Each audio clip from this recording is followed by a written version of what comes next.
네, 앞서 전해드린 대로 오늘 중국 전인대에서 홍콩 국가보안법이 통과될 것으로 확실시되고 있습니다. 이에 반발하는 홍콩 시민들의 시위도 계속되고 있고요. 자, 얼마 전에는 홍콩 변호사협회가 성명을 내고 이 국가보안법 제정이 기본법에 위배된다는 점을 지적하고 나섰습니다. 오늘은 이 성명을 낸 홍콩 변호사협회원이기도 한 홍콩의 박완기 법정 변호사 전화 연결해서 이야기 들어보도록 하겠습니다. 변호사님 안녕하십니까? 예, 안녕하세요. 예, 일단 어제 홍콩에서 대규모 시위가 있었다고 들었습니다. 지금 홍콩 시각도 아침인 걸로 알고 있는데 어제 상황은 어땠습니까? 예, 어제 수요일 새벽부터 시위대는 도로와 기차 선로에 쓰레기 등 이물질을 뿌려서 통행을 방해하려고 했습니다. 그리고 입법회, 한국의 국회죠. 건물을 포위하려던 계획이었는데, 네. 근데 화요일 밤부터 홍콩 경찰이 3천여 명의 경찰 병력을 배치해서 시위대를 저지를 했습니다. 또 어제 오전에는 대규모의 시위가 예정되어 있었지만, 홍콩의 중심부인 센트럴과 코즈웨이 베이 등에 말씀드린 대로 많은 경찰 병력이 배치되어 있어서 대규모 집회나 시위는 벌어지지 않았습니다. 네. 홍콩 정부에서는 대규모 시위가 있을 수 있다고 시민들에게 미리 알려서 많은 회사들은 어제 오후 2, 3시 정도에 직원들을 조기 퇴근시키기도 했고요. 네. 대규모 시위는 없었지만 도시의 이곳저곳에서 산발적인 집회가 열렸고 그 과정에서 약 300여 명의 시위대가 불법 집회 참가 등의 혐의로 체포된 것으로 보도되고 있습니다. 네. 이 과정에서 경찰이 강경 진압을 했다던가 아니면 시위대와 경찰 사이에서 물리적인 충돌 같은 건 없었나요? 시위대를 해산시키는 과정에서 경찰은 시위대에 최루탄을 쏘고 최루 스프레이를 뿌린 것으로 알려져 있는데 워낙 많은 경찰 병력이 미리 시위를 할 만한 곳에 배치되어 있었기 때문에 특별한 물리적인 충돌은 없었던 것으로 보입니다. 네. 홍콩 명보에 따르면 대략 1000여 명의 시위대가 시위에 참여한 것으로 알려져 있는데 아무래도 시위대의 숫자가 경찰의 숫자보다 많이 적었던 것으로 보입니다. 그래서 큰 충돌은 없었던 것으로 보이고요. 네, 그렇군요. 큰 충돌이 없었다니까 좀 다행이긴 합니다만, 자, 그러면 이제 홍콩 보안법에 대해서 저희가 좀 구체적으로 이야기를 나눠볼 텐데요. 이 보안법이라는 게 홍콩의 기본법, 그러니까 이 기본법이 우리나라로 치면 헌법입니다. 이 홍콩의 기본법 제23조에 근거를 두고 있다, 이런 내용이 있더라고요. 근데 23조가 어떤 내용을 담고 있습니까? 예, 기본법 23조에 대해 말씀드리기 전에 간단하게 기본법 자체에 대해서 설명을 드리면 좋을 것 같습니다. 네네.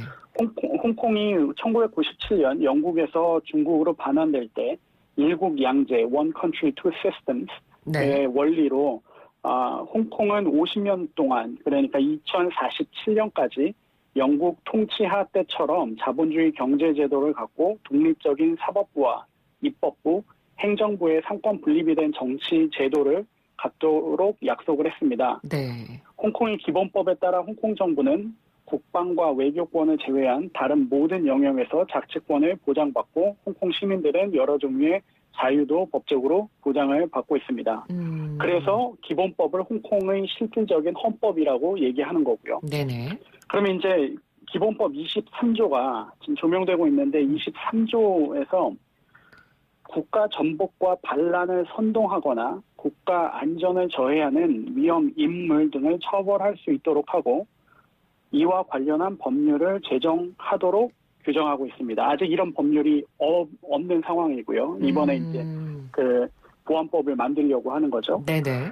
그리고 홍콩의 정치 단체들이 외국의 정치 단체와 조직을 결성해 선동하고 정권을 전복하려는 행위 등을 예방, 저지, 처벌하도록 하기 때문에 외국이 홍콩 내정에 개입하는 것을 법으로 금하게 됩니다. 그런데 논란이 되고 있는 것이 지난 22일 중국 전국인민대표대회, 전인대라고 줄여서 얘기하죠. 네. 개막식에서 홍콩의 이 법률을 홍콩 의회인 입법회를 거치지 않고 직접 제정하겠다며 홍콩 보안법 초안을 발표했습니다. 그리고 전인대는 이 보안법을 홍콩 기본법 법칙 3조에 삽입해 시행하겠다는 입장입니다. 네, 그렇군요. 그러니까 이 홍콩 기본법 그리고 기본법 중에 지금 논란이 되고 있는 23조에 대해서 자세하게 설명을 해주셨는데 2003년에도 이 보안법을 한번 제정을 하려다가 홍콩 시민들의 반발로 무산된 적이 있죠. 예, 맞습니다.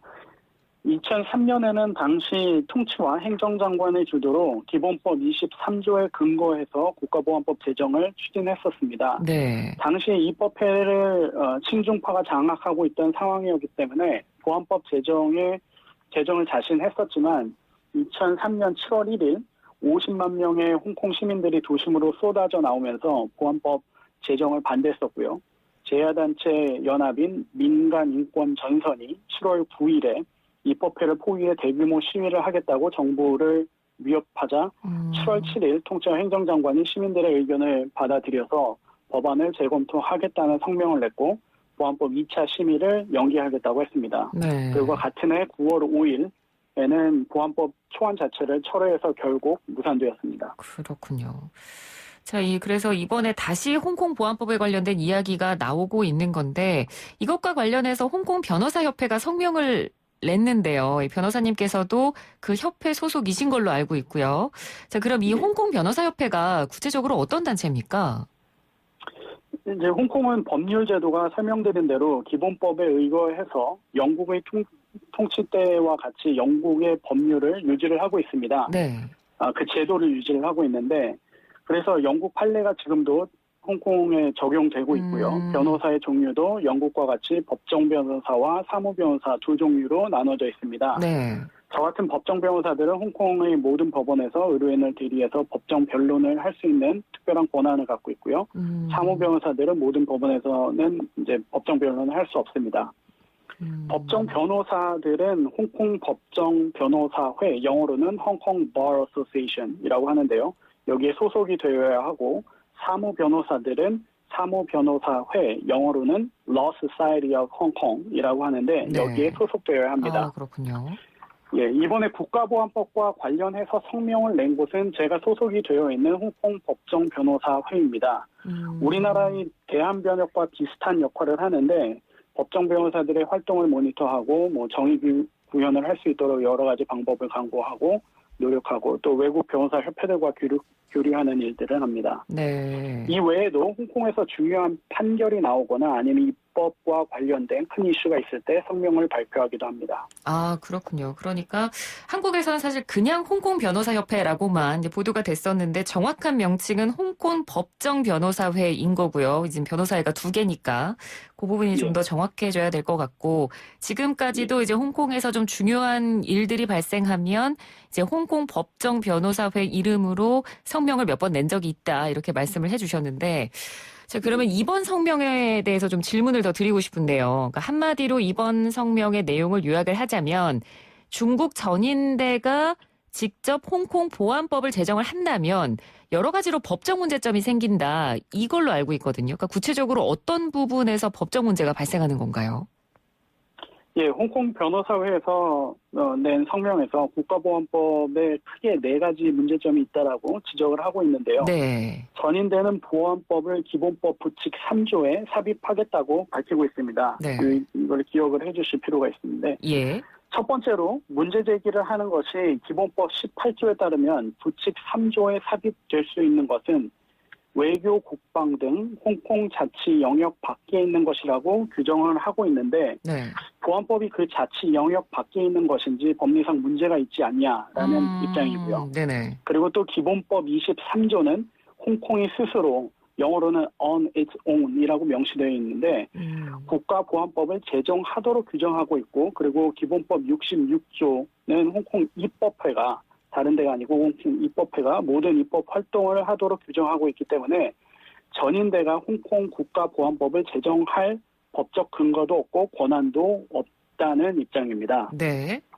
그리고 두 번째로는 이제 전인대가 발표한 계획대로라면 홍콩의 입법부를 통해서 보안법이 제정되는 것이 아니라 홍콩 정부에 의해서 반포되도록 하겠다는 건데 그럴 경우 시민들에게 큰 영향을 미칠 수 있는 법이 공공협의 과정 없이 반포될 수 있고 국제인권법에서 보장하고 있는 인간의 기본적인 자유와 권리가 기본법에 대해서 이제 홍콩에 보장되고 있는데 국가보안법이 국제인권법 등 국제규약과 충돌할 가능성이 있지 않냐라는 입장이고요. 네네. 그리고 세 번째는 국가보안법이 제정되면 중국 중앙정부가 홍콩 자체에 간섭하지 않도록 규정한 기본법 22조를 어떻게 준수할 수 있을지 분명하지 않다라고 네. 지적하고 있고 네네. 그리고 마지막으로 보안법 초안 3조에 따르면 홍콩의 행정, 입법, 사법부가 해당 법률에 따라 국가 안보를 위협하는 행위를 예방하고 저지하고 처벌해야 한다고 명시하고 있는데 이는 홍콩의 사법부의 독립성을 훼손할 가능성도 배제할 수 없다라는 입장입니다. 네, 그렇군요.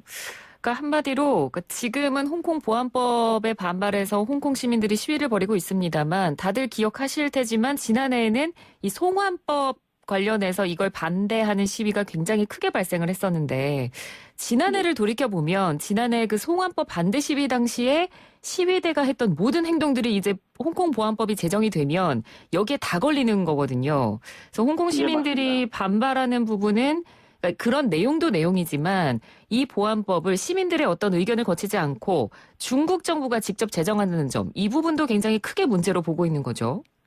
네, 정확합니다.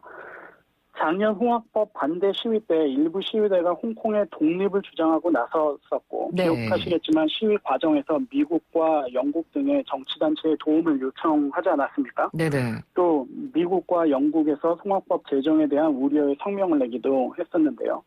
이런 행위들이 만약에 보안법이 제정된다면 처벌 대상이 되고요. 또 말씀하신 대로 시민들이 크게 반발하고 있는 부분이 중국 정부에서 직접 보안법을 제정하겠다라고 지금 발표를 한 겁니다. 네, 그러니까 중국 정부가 직접 이런 법을 제정한다는 것 자체가 기본법에도 어긋나는 거고요. 아까 기본법에 대해서 설명을 해주신 거를 바탕으로 들어보면.